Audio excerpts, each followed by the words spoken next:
C'est l'heure de faire le bilan sur les 1000 premières games de ce challenge et pour l'occasion j'ai décidé de te partager mes thinkings en profondeur sur 2 spots. L'objectif de tout ça c'est que à ton tour tu puisses te rapprocher un petit peu de ces stats que j'ai eu sur les 1000 premières games, alors je te souhaite un bon visionnage.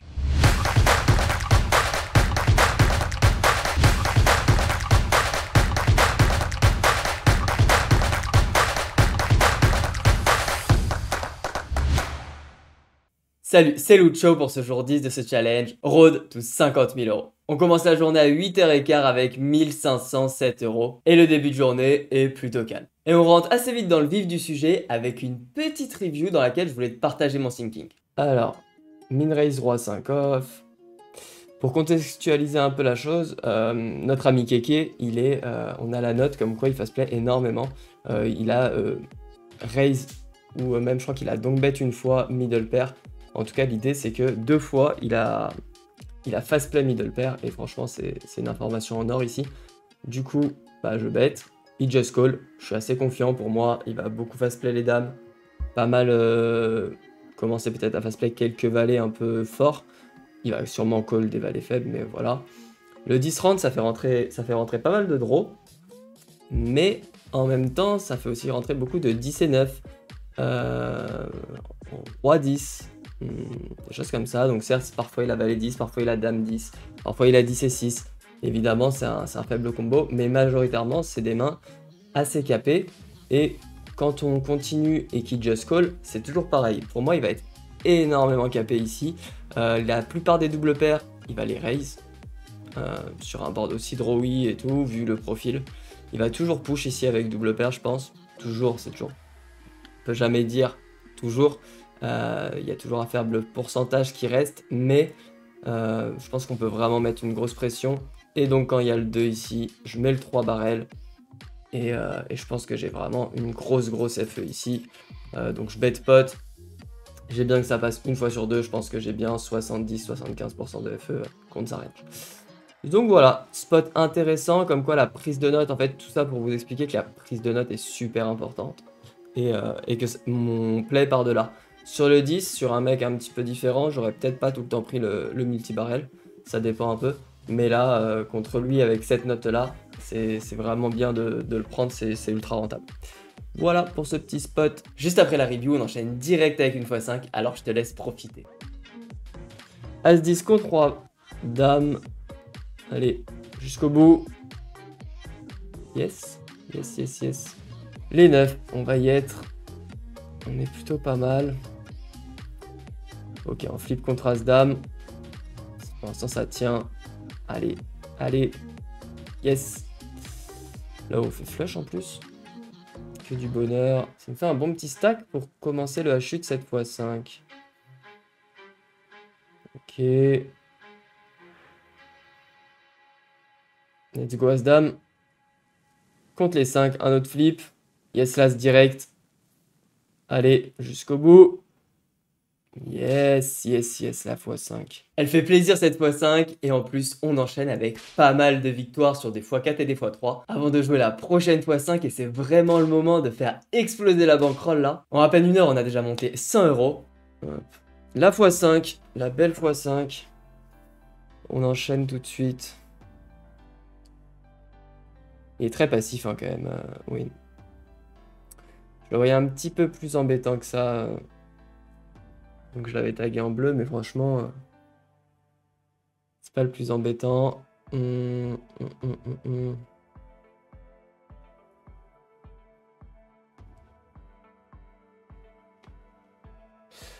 dans As-10, on fait le roi et le 7. Et le 7 encore. Pas de 10. Yes. Gros run là, hein, gros run. On va pas se raconter d'histoire.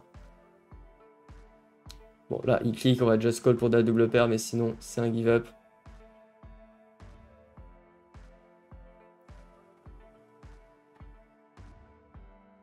Limp sur la x5.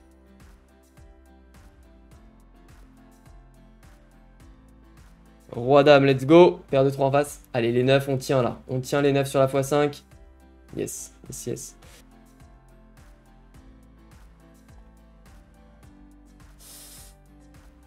Wow. Et lui, il a un ISO, c'est 100%. Puis la vitesse, mais je pense qu'il y a une grosse partie de raid, non, parce que j'ai toujours pas vu d'énormes pampas. Dame 9, let's go. C'est un x5. Allez, il faudrait run là. Allez, allez. Non, dommage. Ah, dommage cette x5, mais bon, on va pas se plaindre, c'est quand même une très belle session. Et on termine cette première session de la journée avec encore une petite review dans laquelle je te partage mon thinking. Je voulais revenir sur cette main, donc c'est pas cette main, mais ça c'est les infos qu'on va récupérer. On a 9 et 5, donc c'est lui qui nous intéresse, il a 9 et 5.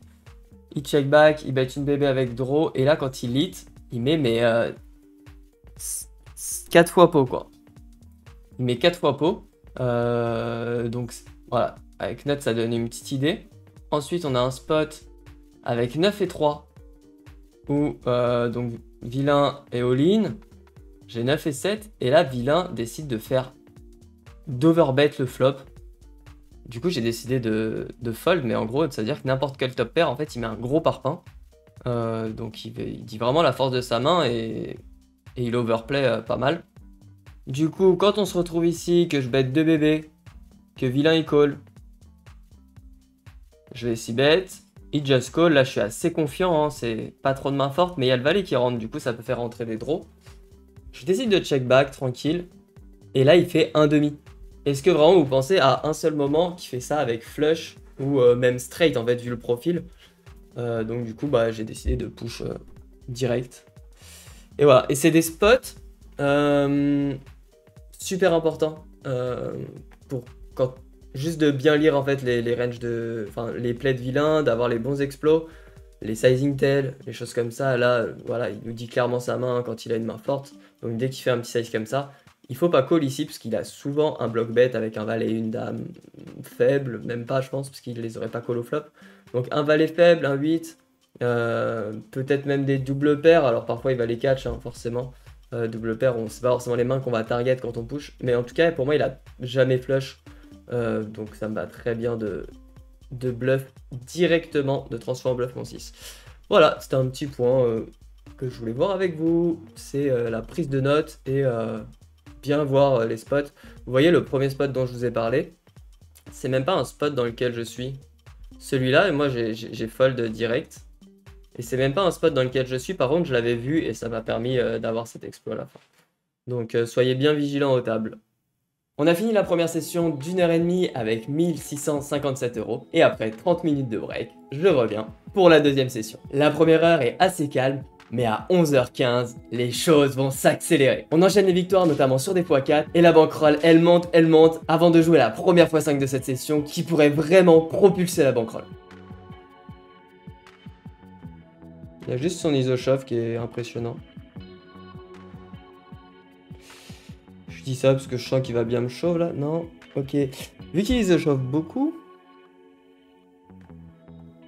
je pense pas que ce soit le meilleur board ici. Check back. Ah, le 2 c'est clairement pas le meilleur board. Hein. Et le 3 sera pas la meilleure carte non plus à bet. Fold. Roi 3, on va jam si limp. Si jam, on va fold. Jam 4 et 3. Ok, on suit le plan. Roi valet en face. Allez, un petit 3 s'il te plaît. Allez, le carreau, le carreau. C'est raté. Ici, on fait la dame, heureusement. Bon, la x5 qui nous passe sous le nez. Zoup.